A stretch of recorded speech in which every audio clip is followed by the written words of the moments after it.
বর্তমান আধুনিক প্রযুক্তির যুগে তথ্যই হচ্ছে সবচেয়ে মূল্যবান সম্পদ। আর এই তথ্য হাতিয়ে নিতে আবারও সক্রিয় হয়ে উঠেছে সাইবার অপরাধীরা।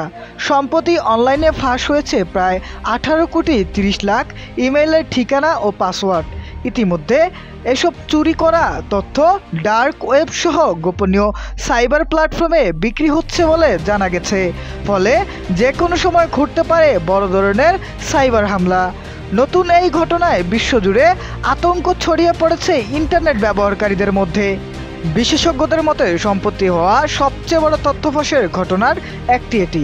ধারণা করা হচ্ছে ফাঁস হওয়া ইমেলগুলোর একটি উল্লেখযোগ্য অংশ জনপ্রিয় ইমেল সেবা জিমেলের ব্যবহারকারীদের। তবে গুগল জানিয়েছে তাদের সার্ভার বা সিস্টেম হ্যাক হয়নি। প্রতিষ্ঠানটির দাবি ফাঁস হওয়া এসব তথ্য বিভিন্ন ব্যক্তিগত কম্পিউটার ও ব্রাউজার থেকে এসেছে, যেগুলো আগে থেকেই ক্ষতিকারক সফটওয়্যারে আক্রান্ত ছিল। সেই ম্যালওয়্যার আক্রান্ত ডিভাইসগুলো থেকেই লগইন তথ্য সংগ্রহ করে ডার্ক ওয়েবে বিক্রি করেছে হ্যাকাররা। বিশ্লেষকদের মতে ঘটনাটি আরও ভয়াবহ রূপ নিতে পারে, কারণ অনেক ব্যবহারকারী একই পাসওয়ার্ড একাধিক সাইটে ব্যবহার করেন।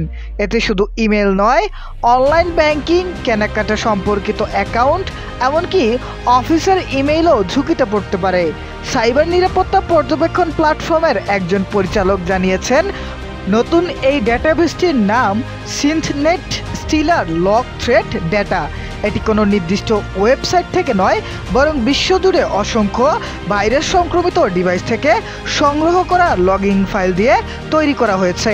এই তথ্য ভাণ্ডার যুক্ত করা হয়েছে একটি অনলাইন নিরাপত্তা যাচাইকরণ সাইটে, যেখানে কেউ নিজের ইমেল লিখলেই দেখতে পারবেন তার তথ্য ফাঁস হয়েছে কিনা। অন্যদিকে যাদের সন্দেহ হচ্ছে যে তাদের জিমেল অ্যাকাউন্ট অনাকাঙ্ক্ষিত প্রবেশ ঘটেছে কিনা, তাদের গুগলের নিরাপত্তা যাচাই টুল ব্যবহার করতে পরামর্শ দিয়েছেন বিশেষজ্ঞরা।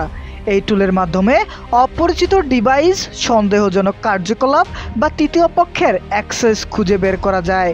কোনো অস্বাভাবিকতা পেলেই সঙ্গে সঙ্গে তা মুছে ফেলে বা বন্ধ করতে বলা হয়েছে। সাইবার নিরাপত্তা বিশেষজ্ঞরা বলছেন এখন পাসওয়ার্ড পরিবর্তন করা উচিত। প্রতিটি অ্যাকাউন্টের আলাদা ও শক্তিশালী পাসওয়ার্ড ব্যবহার করা প্রয়োজন এবং অবশ্যই 2 স্তরের নিরাপত্তা অর্থাৎ 2 ফ্যাক্টর অথেন্টিকেশন ব্যবস্থা চালু করতে হবে। ডিজিটাল যুগে ব্যক্তিগত তথ্যের সুরক্ষাই এখন সবচেয়ে বড় চ্যালেঞ্জ। তাই সচেতন থাকুন, নিরাপদ থাকুন।